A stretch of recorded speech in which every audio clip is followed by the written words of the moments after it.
UAE-യുടെ സ്വതന്ത്ര ചലച്ചിത്ര രംഗത്തെ പ്രോത്സാഹിപ്പിക്കുന്ന എമിറേറ്റ്സ് ഫിലിം ഫെസ്റ്റിവലിന്റെ 13ാം പതിപ്പ് സമാപിച്ചു. UAE-യിലെയും ലോകത്തിന്റെ വിവിധ ഭാഗങ്ങളിലെയും സിനിമാ പ്രവർത്തകരെ ഒരുമിപ്പിച്ച മേളയിൽ ഹ്രസ്വചിത്രങ്ങൾ, ഡോക്യുമെന്ററികൾ, ആനിമേഷൻ ചിത്രങ്ങൾ എന്നീ വിഭാഗങ്ങളിലായിരുന്നു മത്സരങ്ങൾ.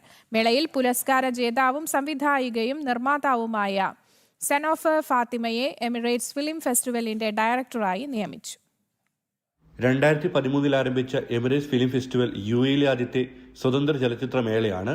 ദുബായിലെ മാൾ ഓഫ് ദി എമിറേറ്റ്സിലെ ന്യൂ കോവന്റ് ഗാർഡൻ തിയേറ്ററിൽ നടന്ന അവാർഡ് നൈറ്റോടെയാണ് എമിറേറ്റ്സ് ഫിലിം ഫെസ്റ്റിവലിന് തിരശ്ശീല വീണത്.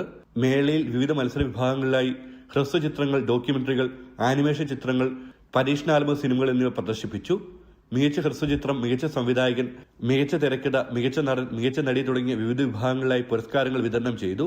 മേളയിൽ സംവിധായകയും നിർമ്മാതാവുമായ സനോഫർ ഫാത്തിമയെ എമിറേറ്റ്സ് ഫിലിം ഫെസ്റ്റിവലിന്റെ ഡയറക്ടറായി നിയമിച്ചു. UAE-യെ ആഗോള സ്വതന്ത്ര സിനിമയുടെ പ്രധാന കേന്ദ്രമായി ഉയർത്തിയെന്ന ലക്ഷ്യത്തോടെയാണ് പുതിയ നിയമനം. It's very surprising for me to see that there's so many filmmakers out here, and that is why we have a platform for them. And we do support each and every filmmaker to come out and show their ideas and to make it like a movie. So that's why we are here and hoping that this really goes more and more years, and all best of luck to the entire team. UAE-യിലും പുറത്തുമുള്ള സ്വതന്ത്ര ചലച്ചിത്ര പ്രവർത്തകർക്ക് വേദി ഒരുക്കുന്ന ലക്ഷ്യത്തോടെയാണ് Emirates film festival എല്ലാ വർഷവും സംഘടിപ്പിക്കുന്നത്. ജനം, ദുബായ്.